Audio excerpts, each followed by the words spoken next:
Negative sentences. So simple future లో negative sentence ఎలా ఉంటుందో చూద్దాం. నెగిటివ్ సెంటెన్స్ అంటే ఏదైనా ఒక పాజిటివ్ విషయానికి కాదు లేదు అని చెప్పడమే కదా నెగిటివ్ సెంటెన్స్. అప్పుడు ఒక స్ట్రక్చర్ చూద్దాము. నెగిటివ్ సెంటెన్స్ స్ట్రక్చర్ చూద్దాం. స్ట్రక్చర్ అంటే subject plus will plus not, sorry will plus not కాదు, విల్ నాట్ అనమాట. Will not plus verb 1 plus object. ఓకేనా?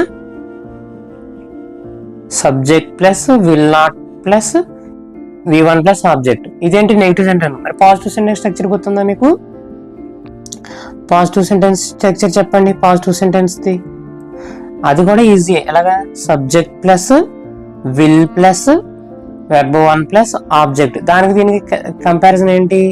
పాజిటివ్ కి నెగిటివ్ కి నాట్ అనేది ఒకటి యాడ్ అవుతుంది. విల్ పక్కన నాట్ అనేది యాడ్ అవుతే అది నెగిటివ్ సెంటెన్స్ అవుతుంది. ఆల్రెడీ మనం చెప్పుకున్నాం ముందు వీడియోలో. ఓకే, పాజిటివ్ సింపుల్ ఫ్యూచర్ లో పాజిటివ్ సెంటెన్స్ స్ట్రక్చర్ ఏంటి? Subject plus will plus v1 plus object. ఓకేనా? గ్రామర్ చెప్తున్నాను అనుకోవద్దు. ఈ మినిమం రూల్స్ ఇవి నేర్చుకుంటే ఇవి నేర్చుకుని ప్రాక్టీస్ చేస్తే మనకి ఇంగ్లీష్ అనేది చాలా బాగా వస్తుంది. ఓకే, మనకు పాజిటివ్ సెంటెన్స్ స్ట్రక్చర్ ఏంటి? Subject plus will plus verb 1 plus object. Negative sentence structure ఏంటి? నెగిటివ్ సెంటెన్స్ కి subject plus will not plus v1 plus object. అంటే దానికి దీనికి తేడా ఏంటి? నెగిటివ్ సెంటెన్స్ లో నాట్ వస్తుంది విల్ పక్కన, పాజిటివ్ సెంటెన్స్ లో విల్ ఒకటి వస్తుంది. అదొకటే తేడా. Okay, clear? ఇప్పుడు కొన్ని ఎగ్జాంపుల్స్ అనేవి ప్రాక్టీస్ చేద్దాం. ఇక్కడ పాజిటివ్ సెంటెన్స్ రాస్తాను మీకు ఏ కన్ఫ్యూజ్ లేకుండా. ఇక్కడ నెగిటివ్ సెంటెన్స్ రాస్తాను.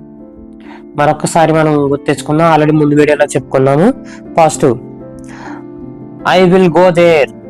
I will go there. I will go there అంటే నేను అక్కడికి వెళ్తాను. నేను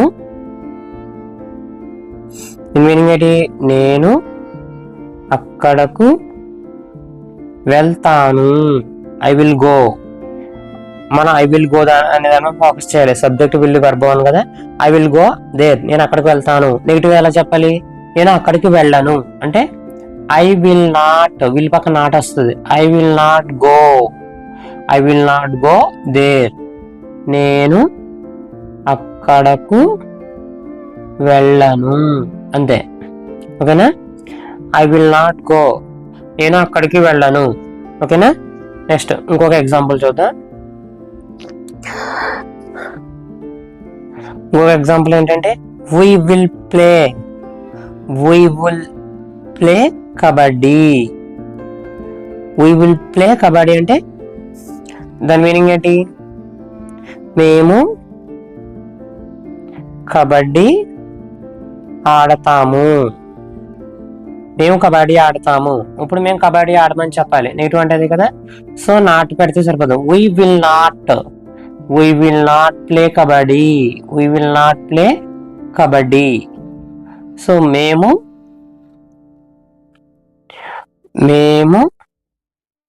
కబడ్డీ ఆడము. మేము కబడ్డీ ఆడము. సో పాజిటివ్ సెంటెన్స్ ఏంటి? ఐ విల్ గో దేర్, నేను అక్కడికి వెళ్తాను. Negative sentence I will not go there, నేను అక్కడికి వెళ్ళను. ఓకేనా? దానికి దీని తేడా ఏంటి? ఇక్కడ విల్ వస్తే నెగిటివ్ లో విల్ నాట్ వస్తుంది. అంతే తేడా, అంతకు మించి ఏం లేదు. స్ట్రక్చర్ అంతా ఒకటే. పాజిటివ్ సెంటెన్స్ స్ట్రక్చర్ ఏంటి? Subject will verb 1. Negative sentence structure ఏంటి? Subject will not verb 1. That's all. Clear?